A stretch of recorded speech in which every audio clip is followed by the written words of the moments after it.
पत्नी को खुश करना बहुत मुश्किल है साहब। कहते हैं सबसे कामयाब पुरुष वह है जो अपनी पत्नी की सारी ज़रूरतें पूरी कर सके, और सबसे कामयाब स्त्री वह है जो ऐसे किसी पुरुष को तलाश करके उससे शादी कर सके।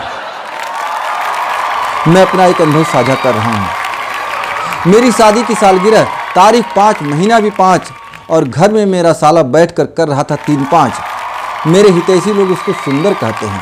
बोला, जीजा जी आज मेरी बहना को क्या गिफ्ट दिला रहे हो? मैंने कहा, देखो कंगाली में आटा गीला मत करो, यहाँ पहले से ही छाई है कड़की।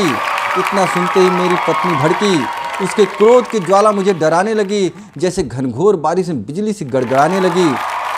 बोली, रहने दो अपना गिफ्ट, आज तक तुम्हारा दिया हुआ कुछ भी नहीं जानती हूँ, इसीलिए अपने मायके वालों को तुमसे ज़्यादा मानती हूँ, और तुम्हारे घर वाले भी आज तक मेरे लिए कुछ भी नहीं किए हैं। और सुनो, जिस कप में चाय सुड़क रहे हो ना, वो कप भी मेरे पिताजी दिए हैं। मैंने कहा, भाग्यवान, आज का रामायण और गीता का पाठ करना चाहिए था, और तुम हो कि इतिहास के पन्ने पलट पलट कर अपने चेहरे का भूगोल खराब कर रही हो। वो बोली, अगर गिफ्ट में बढ़िया से रिंग नहीं दिए तो भूगोल तो मैं तुम्हारा खराब करूँगी। मैंने कहा, बस एक रिंग के लिए इतनी गुस्सा? मैं यूँ गया और यूँ लेकर के आया। वो बोली, सुनो, ध्यान रखना, सोने की रिंग लाना है, कहीं साइकिल की रिंग मत ला देना। मैंने उसकी तरफ देखा तो बोली, घूर क्या रहे हो? तुम्हारी औकात के हिसाब से मैं समझा रही हूँ। इतना सुनकर अब मैं भी तिल मिला गया। क्रोध में मेरी जुबान फड़फड़ाने लगी, अंदर की कड़वाहट बाहर आने लगी। बड़ी मुश्किल से खुद को रोका, क्योंकि वो वक्त मेरा नहीं था।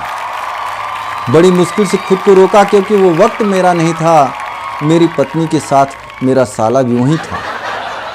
और जब पता हो कि अंत में खुद को है हारना, तो क्यों दीवार से माथा मारना। इसलिए मैं चुपचाप बाहर चला गया और बाजार जाकर एक बढ़िया सी दुकान से सुंदर सी सोने की अंगूठी पैक कराया, और घर लाकर पत्नी को बड़े प्यार से पहनाया। वो पहले तो मुस्कुराई, फिर हाथ में लेकर उसका वजन बताई। बोली, इतनी हल्की अंगूठी, अरे इससे अच्छा होता कि तुम लाते ही नहीं।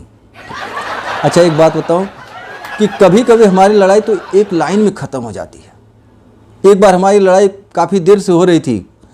मैंने बोला कि माना कि तुम बहुत खूबसूरत हो, लेकिन इसका मतलब ये तो नहीं कि तुम कुछ भी कह दो मुझे।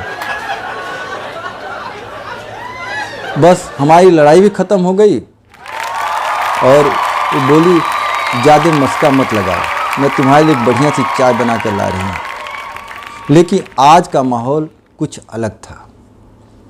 गुस्से में बोली कि इतनी हल्की अंगूठी, अरे अच्छा होता कि तुम लाते ही नहीं। वहीं मेरा साला बैठकर तमाशा देख रहा था। हमारी नोक झोंक की तपिश में स्वार्थ की रोटियां सेक रहा था। मैंने प्यार से उसको किनारे बुलाया, 500 रुपये की नोट उसके हाथ में पकड़ाया। बोला, इस 500 रुपये की नोट को जैसे मर्जी उड़ा लेना, मगर आज घर का माहौल थोड़ा बढ़िया बना देना। थोड़ी देर में देखा कि 500 रुपये की नोट ज़्यादा असर दिखा रही थी। मेरी पत्नी जो सुबह से आग बबूला थी, मेरी तारीफ़ों की कसीदे सुना रही थी, मेरी तारीफ़ों की कसीदे सुना रही थी।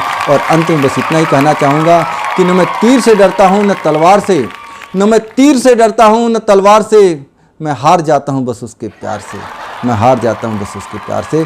धन्यवाद। जय हिंद, जय भारत।